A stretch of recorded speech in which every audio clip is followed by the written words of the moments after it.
The problems in Kenya are very many. Hunger, Famine, healthcare, poverty, malaria, AIDS, corruption, greed for power. Even when the whole country is thinking, leaders still want to stick to power. Yeah, the December of 2007, we went into the elections, and immediately after the elections, there was a major rejection of the results. So that brought us a hell of problems. It just exploded.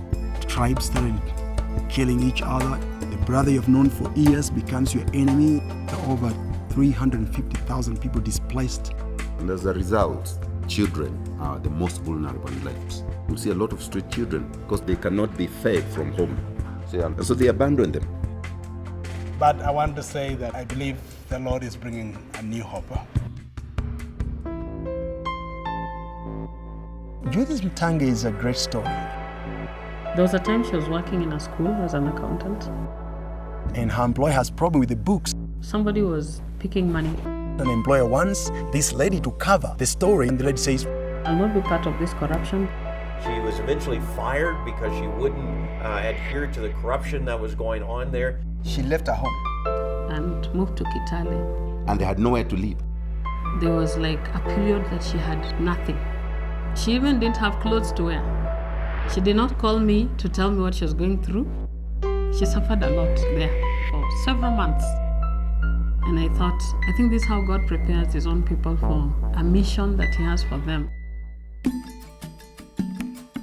She decided to come to ICM. Dr. Phil Walker, the founder of ICM, finds this lady and hears the story and says, hey, come to school. She enrolls in the BA in Bible and Theology, and that's what she was doing for 5 years. Judith took particularly the walk through the Bible training. Judith would be given a practicum. Teaching in her community the things she was learning here. And Judith goes back in the neighborhood and gathers all these children, and as she's teaching them walk through the Old Testament, she discovers, hey, I have a ministry here.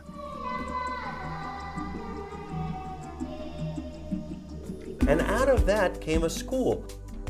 But what is so neat about Judith is that she discovers a good number of these children are actually orphans. They don't have parents.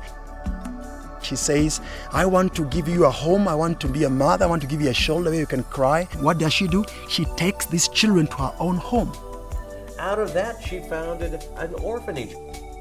And Judith not only does that, but She started a church. today she has a church. That the community would come and worship the Lord together corporately. Singing, worshiping, praising God. That led to what we have now today, a chapel, a school, and a home. Judith Mutange and her husband have again given whatever little they have nothing, but what they have given to serve the poor. They sacrificed their home to start this work. She actually consciously decided to go and live with the poor children. She lives in extreme poverty. I think she doesn't care what she goes through as long as somebody else is happy. And even the monies that we've put in her hands, even if it's just go buy yourself something, she will feed the children with it.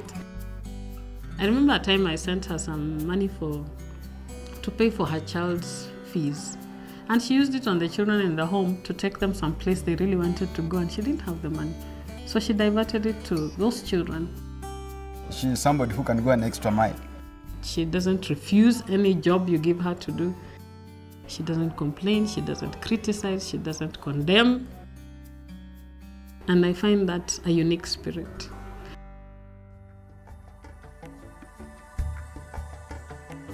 Every time I've looked to God, He's never let me down.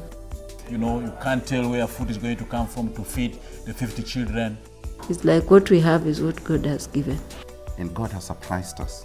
You know, I was telling her, I don't know how you manage to face tomorrow when you know that today you're cooking the last meal. And she says, I get the children to pray. You look to heavens and you're like, God, what next? And they ask God to bring it. People would walk in here with ready-made food. And somebody just arrives with a sack of beans, a sack of maize. They have never gone hungry because even when they're on their last meal, God brings them money. We have 50 children right now. Our challenge today is how to provide for them. Yes, we are serving, but we are also in need. Funding has been the problem. Some months, we have nothing. You don't have regular funding. The hardest time has been like when the store is empty, there's no food. They cannot raise money even for education. We need good dormitories for them, additional dormitories and beddings. We thank God for those people that God has touched that are willing to support these children grow.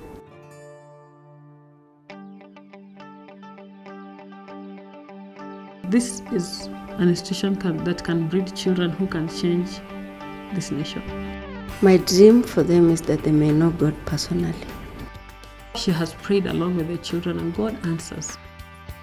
There was a need we had, and the need was electricity. They were praying for electricity. And a lady came to visit. She didn't know that children had been praying for electricity every day. Judy called me and said, praise the Lord, somebody has offered to pay for the electricity. One thing I know, they'll never live in this home forever. How they trust God. They're not even looking at Judith to answer. They're looking at God. There will come a time when they'll be of age. They'll go to their own homes. They'll be independent. And I always tell them, don't leave this faith. And if all these children who are rejected, abandoned, orphaned, can find love that's like what they have found here and the teachings of Christ to be men and women of integrity, they'll change our society.